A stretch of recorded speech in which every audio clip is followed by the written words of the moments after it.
Okay, so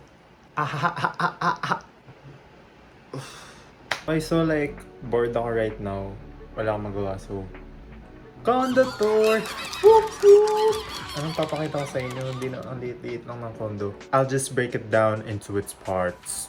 Okay? So first tour, wall tour! Yay! So this wall is actually very special to me because mga sentimental stuff na to. Most of these binigay ng mga kaibigan ko or like memories, good memories of a time gone by. Parang ganun. Time gone by. Most of these galing sa Qatar. So here on top, these are my friends. I miss you so much. So ito, here are my friends. Miss ko na sila, grabe. I won't zoom in for their privacy. Pero ayan, kita mo naman. And then below them, syempre, yung mas importante sa mga kaibigan ko, yung 17. So ito si Jonghan, my wife. Pero nung unang naging karat ako, syempre basic muna tayo. Mingyuan ang bias. Basic. Basic. Grabe. Pero as time went on, syempre bias ko pa din sila. Hello. Pero naging bias ko na din si Scoops, si Jonghan, syempre sabi ko my wife. Yan. Sinabi ko pa Dino, ewan ko. Di ko na siya bias, I guess. I'm sorry, Dino Nation. On this side, puro mga birthday gifts sa akin or mga pasalubong ng mga kaibigan ko. So here, someone drew, you know who you are. They drew bingus for me because I love bingus. Here is more bingus. Then this is the Bing Cruz. This is what I pray to every night.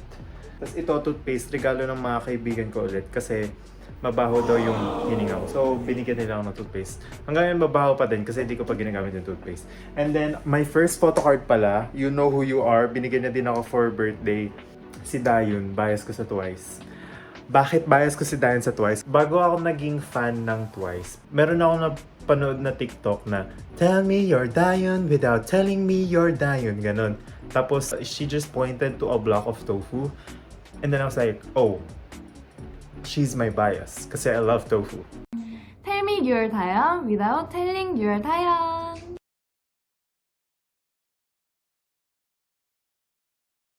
So yun, the fact, ito din nagbigay sa akin kaibigan ko ng parang a message for Aquarius Sai. Pero hindi naman ako Aquarius. Pero sabi niya, sige apply na yan sa'yo. Oh sige, salamat sis. Oh yun. And then merong dito. Cat bus.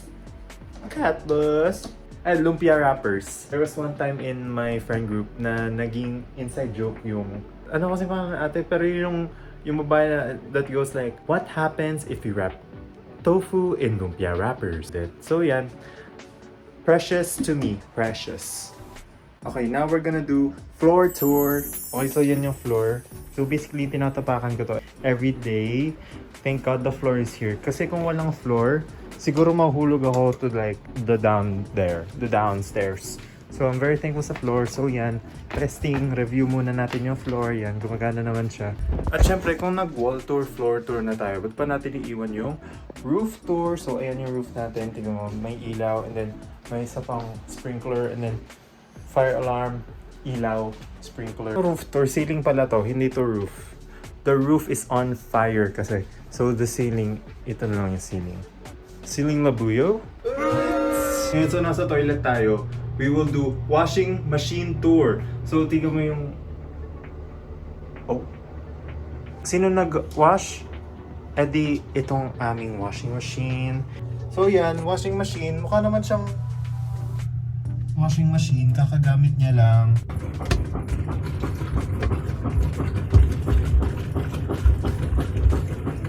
For the last part of our tour, we're gonna have a sofa bed tour. So ito yung tinutulugan ko. Siyempre may una na't kumot ako, tinanggal ko lang for educational purposes. So pagbubuksan natin. Buksan natin dyan. So sa ilalim, pwede ka mag-store ng shit. Pero may nakita ako sa ilalim.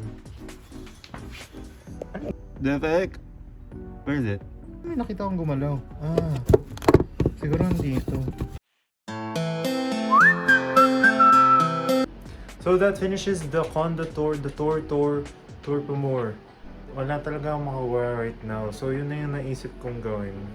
These videos are kind of like, what am I even doing? Pero you know, whatever. Hope you enjoyed it. Thank you. Goodbye. Ending fairy.